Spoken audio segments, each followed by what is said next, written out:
சத்குரு குருநாதா சேஷாத்ரிநாதா காத்யாயனி.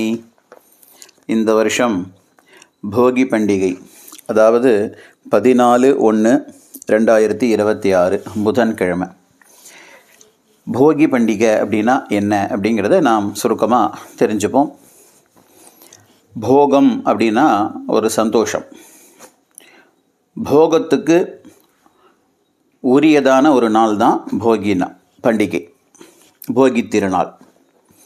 அதாவது இந்திரன் ஒரு சமயம் தான் இழந்த சந்தோஷங்கள், போகங்கள் எல்லாத்தையும் திரும்பவும் பெற்ற நாள். அதுதான் போகி பண்டிகை.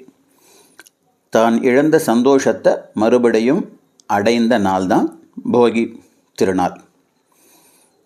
இதே மாதிரி இந்த போகி திருநாள் அப்படிங்கிறது நம் வாழ்வில் எல்லா விதமான சந்தோஷங்கள் கிடைக்கணும் அப்படின்னு பிரார்த்தனை பண்ணக்கூடிய ஒரு நாள். ஆம், இந்த போகி திருநாள் அன்று இந்திரனை பூஜை பண்ணி நாம் எல்லா விதமான சந்தோஷங்களையும் அடையுவோம். இதையே தமிழில் பழையன கழிதலும் புதியன புகுதலும் அப்படின்னு சொல்லுவோம்.